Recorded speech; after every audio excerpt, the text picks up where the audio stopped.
Earlier this morning, Anwar al-Awlaki, a leader of Al-Qaeda in the Arabian Peninsula, was killed in Yemen. The death. Un chef d'État a-t-il le droit de poursuivre, de juger et d'exécuter une sentence de mort sur un citoyen de son propre pays? Anwar al-Awlaki n'est pas un terroriste comme les autres. C'est un des chefs d'Al-Qaïda. Il a reconnu avoir encouragé des opérations qui ont fait des dizaines de victimes. Mais Anwar al-Awlaki est aussi citoyen des États-Unis. Nous avons un compte déficitaire avec les Américains d'au moins 1 million de femmes et d'enfants morts. Je ne parle même pas des hommes. Nous avons un décompte de victimes avec les Américains qui dépasse le million. Rien qu'en comptant les femmes et les enfants. Ceux qui ont été tués dans les avions, c'est une goutte d'eau dans l'océan. Il nous est permis de les traiter comme ils nous traitent et de violer les règles qu'ils ont violées contre nous. Ces discours enflammés diffusés sur la toile et à la télévision conduisent les Américains à inscrire Anwar al-Awlaki sur la liste de la mort.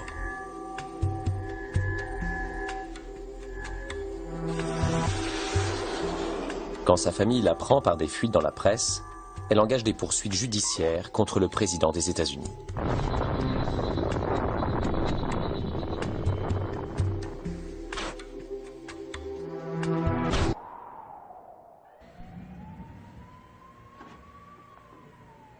Ok, Pardis, pourriez-vous vous présenter, s'il vous plaît? Pardis Kerbrae, une avocate du Centre des droits constitutionnels, une ONG de New York, est chargée de représenter la position de la famille al-Awlaki devant la Cour. Ce programme est une politique de meurtre menée par l'exécutif. Rien n'a été contrôlé par un tribunal. Rien n'a été approuvé par le Congrès. La base légale qu'utilisent les États-Unis, le président, le département de la Défense et la CIA, c'est une autorisation donnée après le 11 septembre 2001.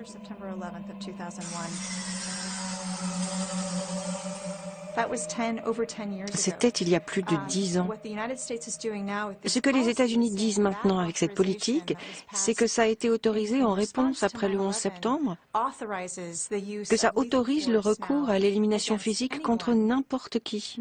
Pas seulement les membres d'Al-Qaïda, mais aussi contre Al-Qaïda, les talibans et des forces associées indéfinies, quel que soit l'endroit où ils se trouvent.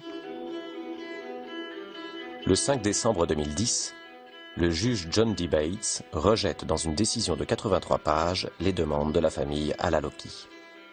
La Cour reconnaît cependant qu'il est troublant qu'on puisse envisager d'exécuter sans procès un citoyen américain. Si Allah Tout-Puissant souhaite que je sois tué par eux ou leurs agents, alors ce sera aussi ce que je souhaite. Un an plus tard, la trace d'Anwar al-Awlaki est retrouvée et une série de frappes de prédateurs vient mettre fin à la traque. C'était le 30 septembre 2011. Les États-Unis exécutèrent la frappe. Ils ont tué Anwar al-Awlaki. Ils ont tué un autre citoyen américain, Samir Khan. Ils ont tué au moins 2 autres personnes dans cette frappe. 2 semaines plus tard, ils effectuaient une autre frappe au Yémen, qui tua le fils d'Anwar al-Awlaki, un citoyen américain de 16 ans, Abdulrahman al-Awlaki, son cousin yéménite de 17 ans, et au moins 5 autres personnes qui étaient assises dehors pour dîner. Et il n'y a eu absolument aucune prise de responsabilité pour aucun de ces assassinats, pour aucune des personnes tuées, et en particulier pour les citoyens américains tués par leur propre gouvernement. C'est un monde très effrayant. Quand nous voyons un chef d'État qui dit « Nous nous réservons le droit de tuer qui on veut, où on veut, quand on veut, pour des raisons que nous allons garder secrètes, et vous ne pouvez pas examiner l'affaire avant ou après », c'est vivre dans un monde assez effrayant. Et vous pouvez parier qu'il ne faudra pas beaucoup de temps avant que d'autres gouvernements suivent la même voie. Et il me semble que c'est un terrain glissant sur lequel on s'avance déjà à vitesse grand V.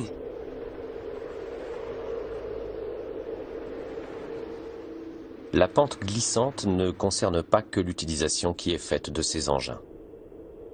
L'évolution de la technologie pousse à doter ces armes de capacités toujours plus sophistiquées.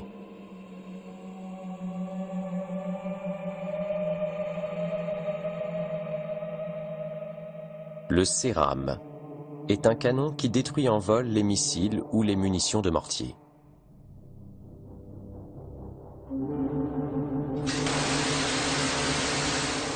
Il est intégralement automatisé et prend seul la décision de tirer. Nous pouvons allumer la machine, nous pouvons éteindre la machine, mais quand la machine est en train d'opérer, nous ne pouvons pas l'arrêter. Et quand vous avez un missile qui arrive, votre temps de réaction est de moins d'une syllabe. Vous avez moins d'une seconde pour décider, et si vous vous trompez, vous vous êtes non seulement condamné vous-même, mais aussi tous les autres soldats autour de vous. Autonomie. C'est le mot qui court sur toutes les lèvres des spécialistes. Ces robots si habiles vont-ils bientôt prendre leur indépendance et pouvoir exécuter leur mission sans l'intervention de l'homme?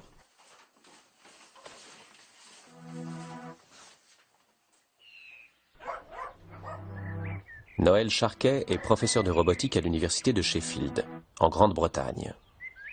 Il sait ce que préparent les chercheurs militaires. Ce qui m'inquiète le plus avec les drones, ce n'est pas tellement quand l'homme a une place dans le circuit, mais plutôt les futurs projets d'autonomie. Ce qui veut dire que les drones vont pouvoir sélectionner leurs propres cibles et les tuer.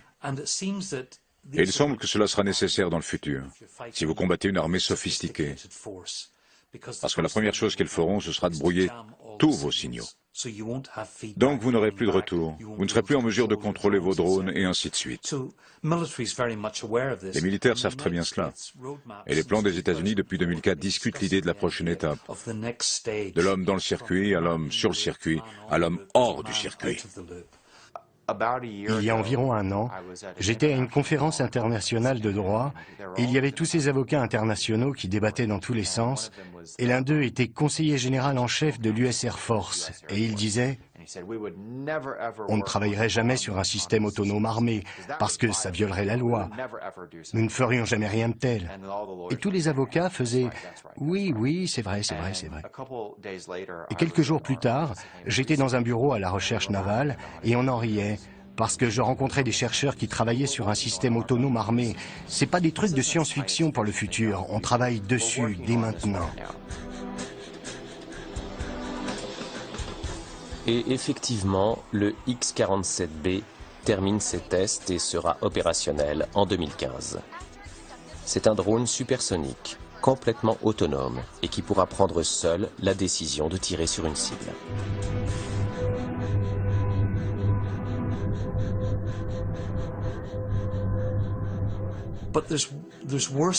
Mais il y a pire que ça. Il y a un programme de la DARPA qui en est toujours aux premières phases d'essai, mais des tests ont été faits. C'est le programme HT-V2. Et il y a un jet appelé le Falcon, et qui a été testé à 22 000 km/h. C'est pas supersonique, c'est hypersonique. Et le but de ce programme, c'est que les États-Unis soient capables d'avoir un avion de combat armé n'importe où dans le monde en l'espace de 30 minutes. Donc n'importe où sur cette planète. Ils peuvent s'y rendre instantanément en 30 minutes et être prêts à se battre, venus des États-Unis dans ce laps de temps. Et ça, c'est très inquiétant.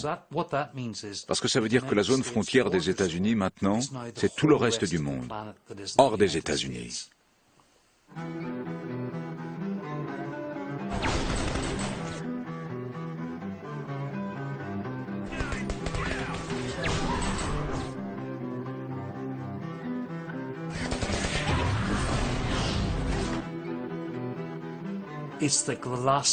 C'est la dernière étape de l'industrialisation. La révolution industrielle, c'est industrialiser la guerre, la rendre très propre. Une usine de mort, où les robots peuvent aller tout détruire et tuer sans que des gens soient vraiment impliqués.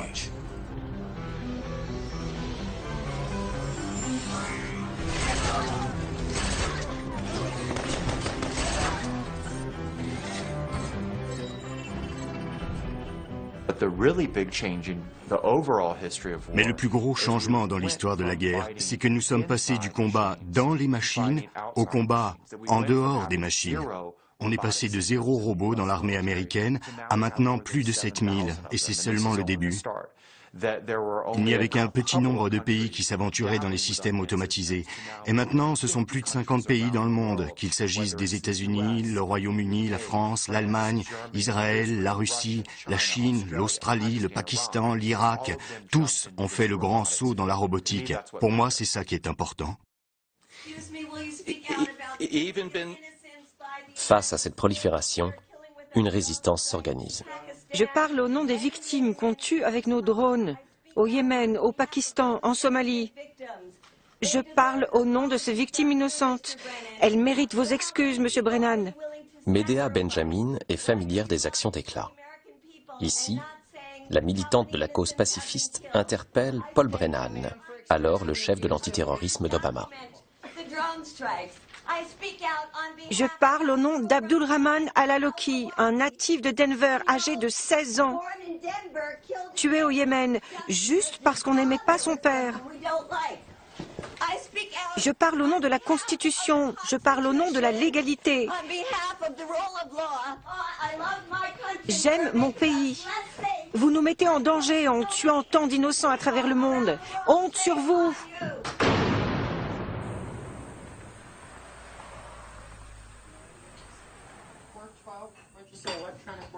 Une poignée d'activistes veulent alerter l'opinion sur les dangers nouveaux liés à la progression inexorable des drones dans les opérations militaires. Dans la banlieue de Las Vegas, Medea a rassemblé ses militants pacifistes pour préparer une nouvelle opération et aller narguer les marchands d'armes. C'est ce que cette administration a dit, que capturer des gens, c'est chiant. Vous ne savez pas où les mettre, vous ne savez pas quel genre de procès organiser, et que faire d'eux s'ils sont innocents, alors que les tuer, c'est facile. S'ils sont innocents, eh bien, tant pis, c'est trop tard. Les blessures du 11 septembre 2001 n'en finissent pas de se refermer. Trouver et tuer Ben Laden a été un grand succès pour l'administration Obama. Mais dans le même temps, le président n'a jamais réussi à fermer la prison de Guantanamo. Fermer Guantanamo, la première grande promesse de celui qui a reçu le prix Nobel de la paix quelques semaines après son arrivée à la Maison-Blanche. Malgré tous les efforts de son équipe, Obama n'est jamais parvenu à obtenir que les prisonniers soient jugés et condamnés, ou acquittés et renvoyés chez eux. Ils restent enfermés dans les limbes juridiques de l'enclave américaine à Cuba. Ça m'a fasciné quand j'ai initié des poursuites avec 2 autres avocats contre Guantanamo. La droite nous a dit c'est absurde de parler de droits de l'homme pour des terroristes. Et si vous insistez sur leurs droits, on les tuera, et c'est tout. Je pensais que c'était du blabla. Mais l'une des ironies, une très triste ironie d'Obama, c'est que quand il s'est opposé à Guantanamo, et il avait raison de le faire, il a remplacé la détention sans procès par des exécutions sans procès. Et l'idée que l'on a plus d'informations pour justifier la mort de quelqu'un via les services secrets plutôt qu'après 10 ans de détention à Guantanamo est complètement idiote. Donc, on peut être à peu près sûr que les gens qu'ils font tuer sont tout autant pris au hasard que la plupart des gens qu'ils ont mis à Guantanamo. Des exécutions sans procès remplacent désormais les détentions arbitraires.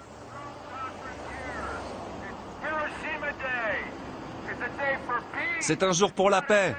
Ce n'est pas un jour pour célébrer les nouvelles technologies d'armement. Toutes ces machines robotisées montrent que s'ils peuvent les fabriquer, ils les fabriqueront, même si la sagesse impose de ne pas le faire.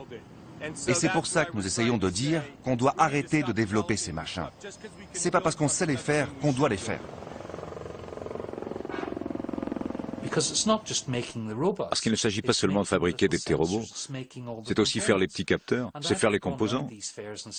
Je suis allé me promener dans ces salons et j'ai demandé « Qu'allez-vous faire quand la guerre sera finie? Vous n'aurez plus besoin de tout ça ?»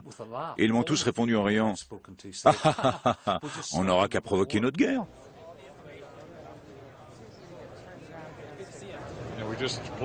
On est juste en train de développer une unité de 4 avec 12 avions. Les soldats s'entraînent. En Afghanistan? En vol, ils effectuent 4 ou 5 missions par jour. Tout ça? Ouais, ils volent jusqu'à 70 heures par jour. Et vous faites beaucoup de morts? Comment pouvez-vous le savoir? Le nouveau système a fait sa première sortie la semaine dernière. Celui qui avait été installé avant est utilisé par les forces spéciales. Et ils tuent avec.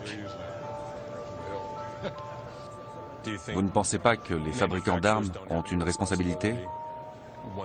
Notre responsabilité est de soutenir ce que le pays soutient. Nous sommes en guerre, monsieur. Merci de m'avoir parlé. Ouais. La fierté du marchand d'armes. Quand les morts s'accumulent, c'est que le produit est de qualité. Dernière lumière du salon, dernière esclandre des antidrones.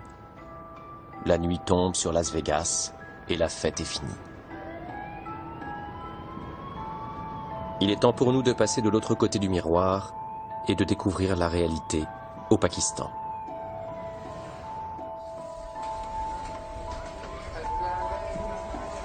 Le Pakistan, un pays allié des États-Unis qui subit pourtant chaque semaine des bombardements de drones américains.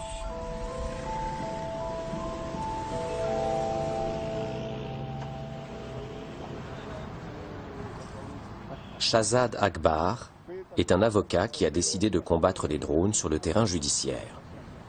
Il engage des poursuites depuis 2 ans contre les États-Unis et les responsables de la chaîne de la mort.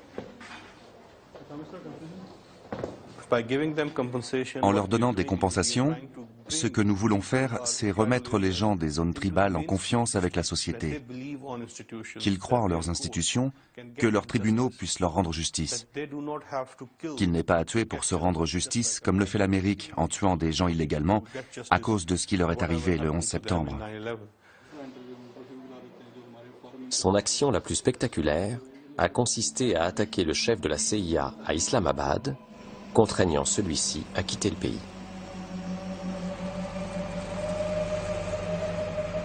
Malgré son départ précipité, Shahzad ne compte pas en rester là. Si le jugement est prononcé en notre faveur, ça veut dire que nous aurons un mandat d'arrêt international contre cette personne qui a été directement impliquée dans les frappes de drones. Medea Benjamin soutient les efforts de Shahzad et elle a amené un groupe de pacifistes américains pour échanger avec des représentants du Waziristan. Le Waziristan est la province pakistanaise qui, pour son plus grand malheur, longe la frontière avec l'Afghanistan. Shahzad a convaincu ses chefs tribaux de venir témoigner de leur deuil face à ces Américains, dont ils craignent quotidiennement les bombes et les missiles. Le 17 mars 2011, on rapporte que cette frappe a tué environ 50 personnes, tous des civils, et la plus grande partie étaient des personnes âgées des tribus. Shahzad ouvre le dialogue et traduit les propos des uns et des autres. Le fossé culturel reste palpable. Ils sont un peu intimidés par la présence de la caméra et aussi un si grand public et beaucoup de femmes. C'est pour ça qu'il n'y a pas d'échange de regards. S'il vous plaît, évitez de les regarder dans les yeux. Commençons par nous présenter. On doit éviter leurs yeux, donc ne pas les regarder directement? Non, vous pouvez les regarder, mais pas dans les yeux. Évitez le contact direct. C'est une demande qu'ils ont faite par respect de garder les yeux baissés. La première raison pour laquelle je suis venu, c'est pour présenter mes excuses au nom des citoyens américains pour ce que mon pays a fait à vos vies. Je sais que c'est une petite chose, mais c'est tout ce que je peux faire. Deuxièmement, je voudrais vous demander, messieurs, si vous aviez un drone, que feriez-vous avec? Si j'avais des drones ou tous ces trucs, je ne bombarderais pas le peuple américain. Par contre, je ne me gênerais pas trop avec la CIA ou la Maison Blanche d'Obama.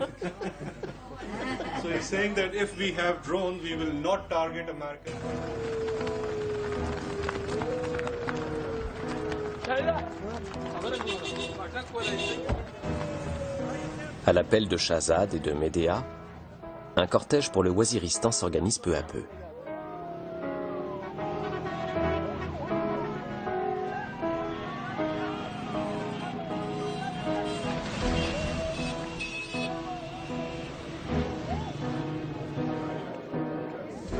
Il retrouve bientôt Clive Stafford Smith, un avocat spécialisé dans la défense des détenus de Guantanamo. Clive, est-ce que les drones sont légaux? Bien sûr que les drones ne sont pas légaux. Il n'y a rien de légal dans ces drones. Il n'y a pas de guerre entre le Pakistan et son allié les États-Unis. Donc tout ce qui se passe ici est illégal. Ils abaissent la barre de ce que les États-Unis peuvent faire dans de grandes proportions, car aucun Américain n'est en danger. Les Américains, à part quelques-uns, les quelques-uns que vous avez vus ici sont à des milliers de kilomètres du Waziristan. Donc, il n'y a pas de danger pour les États-Unis. Les gens sont assis dans le Nevada à jouer à des jeux vidéo avec les vies de gens du Waziristan. Et c'est ça la limite. Les États-Unis n'enverraient jamais de bombardiers F-16 au Waziristan. Et ce ne serait pas politiquement possible, mais ils peuvent le faire avec des drones. C'est ce qui rend ces machins si dangereux. C'est incroyable que nous soyons ici. On a pu aller aussi loin. On a l'impression d'avoir aidé à faire connaître le problème au monde entier et c'est très motivant pour nous. Bientôt, plusieurs centaines de véhicules accompagnent la foule jusqu'à un rassemblement impressionnant. Imran Khan, une célébrité qui est candidat aux prochaines élections présidentielles, prend la tête de la manifestation. Imran est une figure très populaire au Pakistan et ses chances de l'emporter ne sont pas négligeables. C'est pourquoi il a pris fait et cause contre les drones et compte bien faire la différence face aux atermoiements du pouvoir en place.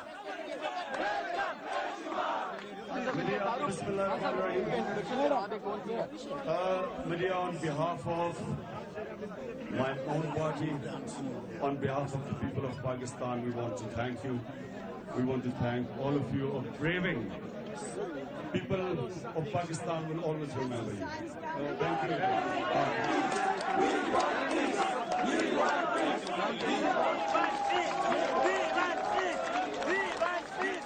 Le Pakistan est un théâtre d'ombre. Ses autorités protestent contre les frappes, mais ne saisissent jamais les Nations Unies pour qu'elles cessent.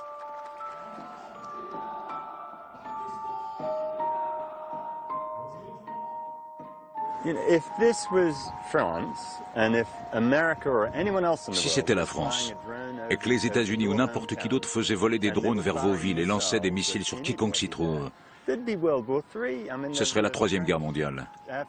L'aviation française exploserait ces engins en un rien de temps. Et vous savez, quand le gouvernement pakistanais dit qu'ils font tout ce qu'ils peuvent, on sait que ce n'est pas vrai. On ne comprend pas très bien quelles sont leurs motivations et je dois dire qu'elles sont assez complexes. Soit ils ont peur des Américains, soit ils reçoivent beaucoup d'argent des Américains, soit ils ne veulent rien faire. J'ai eu une conversation avec un membre de l'élite pakistanaise qui m'a dit, en toute honnêteté, « Les Américains nous donnent tellement d'argent. Qu'est-ce qu'on a à faire de 3000 personnes au Waziristan? Ils peuvent en tuer encore plus si ça leur fait plaisir. » C'est une attitude incroyablement horrible. Et je ne dis pas que tout le gouvernement pakistanais partage cet avis. Je pense qu'il y a des gens honnêtes qui s'y opposent. Supposons que les drones tuent quelques militants sans grade au Waziristan. Qu'est-ce qui motive les États-Unis pour dire « nous étions en position de légitime défense parce qu'ils ont des idées saugrenues qui leur traversent l'esprit », bien qu'on ne puisse pas leur faire de mal aux Américains, vu qu'ils se trouvent à des milliers de kilomètres du Waziristan. Au nom de la légitime défense, nous voulons les tuer parce qu'ils font de mauvais rêves pour les USA. C'est aussi bête que ça. Le nombre des attaques au Pakistan est déjà en baisse. Mais même si Medea et ses amis parviennent à leur fin, d'autres drones feront bientôt leur apparition. L'industrie a bénéficié à plein des guerres d'Irak et d'Afghanistan. Son nouvel objectif est de ramener les machines testées sur les champs de bataille pour que demain, dans le ciel des démocraties occidentales, elles sécurisent les frontières et combattent criminels et terroristes. Les lobbies se mettent en place pour convaincre le public d'apprendre à aimer les drones qui bientôt survoleront nos métropoles. Bonjour, je suis Henry Cuellar. Bonjour, je suis Buck McKeon. Buck McKeon et Henry Cuellar sont les deux députés chargés par l'industrie des drones de vendre leurs engins aux parlementaires américains. Nous faisons face à une réalité nouvelle, à une soudaine augmentation de la violence le long de notre frontière sud. Le drone à tout faire arrive près de chez vous. Trafic de drogue, immigration illégale, manifestations, comportements asociaux. Il garde un œil sur tout.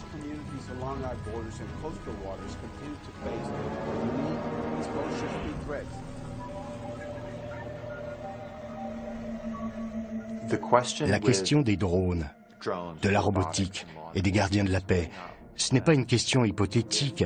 Devons-nous ou ne devons-nous pas? Est-ce que ce serait sage d'en faire cet usage? Dans les faits, c'est inévitable.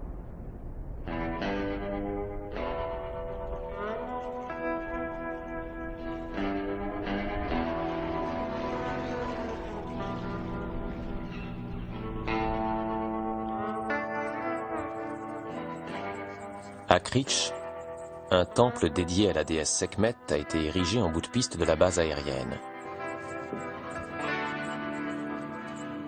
Candace, la prêtresse, y multiplie des cérémonies dédiées à la paix, alors que les prédateurs passent et repassent au-dessus de sa tête.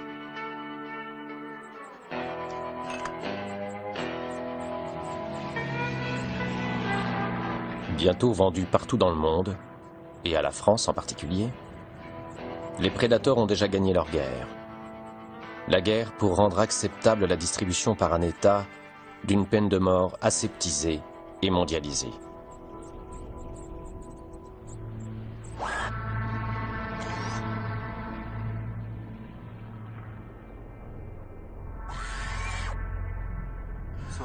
Dites-nous, les prédateurs, ils sont populaires dans le coin? Est-ce qu'ils sont populaires? On les voit tout le temps. Je les regarde atterrir et décoller. Et les gens, ils aiment bien vivre à côté de ces machines? Tout le monde s'en tape. Tout le monde s'en tape? Oui.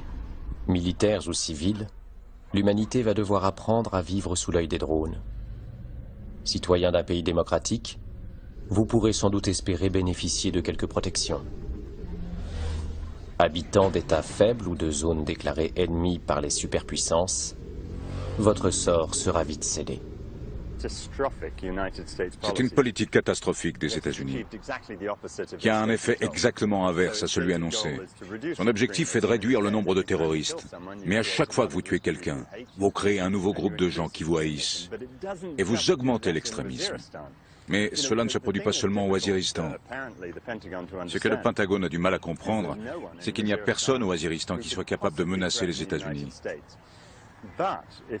Mais si vous continuez à tuer des gens de cette manière hypocrite, vous faites monter la colère de gens partout dans le monde, y compris aux États-Unis. Par exemple, le poseur de bombes de Times Square, si vous vous souvenez, a lui-même affirmé que la raison pour laquelle il voulait faire exploser Times Square, c'était justement la campagne des frappes au Pakistan. C'est comme cela qu'on exporte le terrorisme aux États-Unis et en Europe, d'une manière qui serait impossible autrement. C'est la politique la plus ridicule qui soit, car cela crée des terroristes chez nous, en Grande-Bretagne et en Amérique. Des gens qui sont tellement en colère qu'ils n'ont pas besoin de venir de Waziristan, car ils sont déjà en Grande-Bretagne et qu'ils commettent des actes terribles ici.